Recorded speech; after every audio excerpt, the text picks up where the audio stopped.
Hello friends, कैसे आप सभी लोग। उम्मीद करती हूँ कि आप सभी लोग बहुत अच्छे से होंगे। तो फ्रेंड्स, जैसा कि आप सभी को पता है कि मैं सुल्तानपुर उत्तर प्रदेश की रहने वाली हूँ। मैंने आप लोगों को कई बार बताया है कि मैं सुल्तानपुर उत्तर प्रदेश की रहने वाली हूँ। वहाँ पर मेरा गांव है और यहाँ लखनऊ में मेरा परिवार और मैं सभी लोग यहाँ पे रहते हैं। तो कभी कभी ऐसा होता है ना कि एक जगह रहते रहते मन बोर हो जाता है। तो मैंने अपने घर वालों से कहा कि मुझे 1-2 दिन के लिए गांव जाना है घूमने के लिए।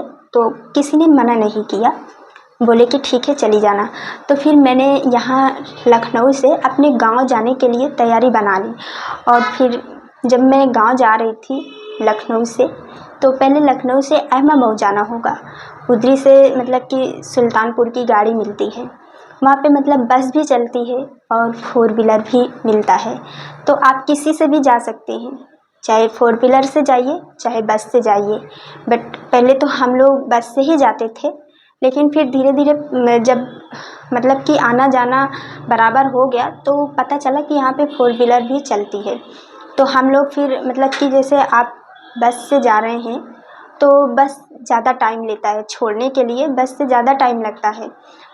बट मैं और सभी लोग, मेरे कोई भी यहाँ से जाता है तो सभी लोग 4 व्हीलर से ही जाते हैं, क्योंकि 4 व्हीलर 3-4 घंटे में पहुँचा देता आराम से। मतलब कि आराम से भी जाएगा, फिर भी 3 घंटे में तो आराम से सुल्तानपुर छोड़ देता है।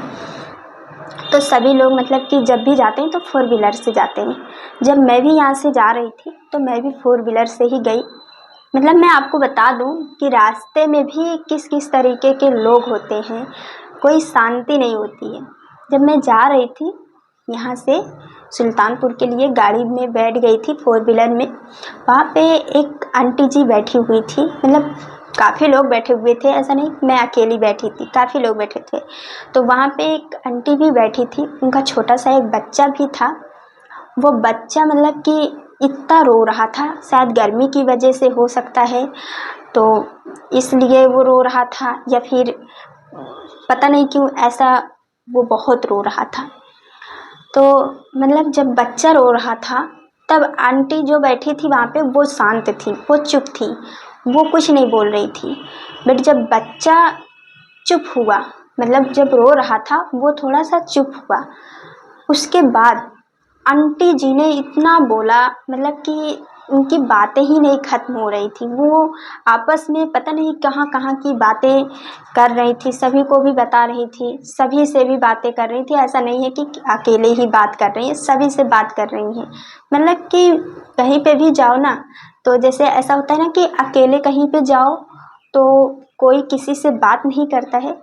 तो सफ़र जो होता है, अगर वो 3 घंटे का सफ़र है तो ऐसा लगता है कि 6 घंटे का सफ़र हो रहा है, सफ़र लंबा हो रहा है। अगर कहीं जा रहे हैं हम लोग तो आपस में 2-4 लोग बैठे हुए हैं, तो अगर हम आपस में कुछ ना कुछ बातें करते हैं तो मतलब ऐसा लगता है, अगर 3 घंटे का सफ़र है तो वो 1 घंटे का, ऐसा लगता है कि ये सफ़र 1 घंटे का हो गया है, सफ़र कब ख़त्म हो गया पता ही नहीं चला। तो ऐसा ही मेरे साथ भी हुआ था जब मैं जा रही थी सुल्तानपुर। तो मैंने वहाँ पे जब सुल्तानपुर पहुँच चुकी थी तो अपने भैया को फ़ोन किया। एक भैया मेरे गांव में भी रहते हैं, तो उनको मैंने फ़ोन किया तो वो भैया आए बाइक से। मैंने उनको फ़ोन किया तो वो बाइक लेके आए और फिर उसके बाद हम उनके साथ चले गए। फिर घर पहुंचने के बाद भाभी थी और बच्चे भी थे उनके, तो फिर उन्होंने चाय नाश्ता सब कुछ बनाया था। फिर मैंने चाय नाश्ता किया और फिर खाना पीना खाने के बाद सबसे मिले उले। फिर उसके बाद मिलने के बाद सभी लोग पूछ रहे थे रास्ते में कोई दिक्कत या परेशानी तो नहीं। मैंने उनसे कहा नहीं नहीं कोई परेशानी नहीं हुई। और बट वहाँ से जब मैं आ रही थी तो ऐसा ऐसा हुआ था, ऐसे लोग मिले थे, आंटी जी मिली थी, उनका बच्चा रो रहा था। मतलब सफ़र कब कट गया फिर पता ही नहीं चला। तो ऐसे ऐसे लोग भी सफ़र में भी मिलते हैं, अच्छे से अच्छे लोग और बुरे से बुरे लोग। अगर आप कहीं का सफ़र कर रहे हैं तो सफ़र में कोई ना कोई ज़रूर मिलता है। तो आप लोगों को किस तरीके के लोग मिले हैं मुझे कमेंट में ज़रूर बताइएगा। धन्यवाद।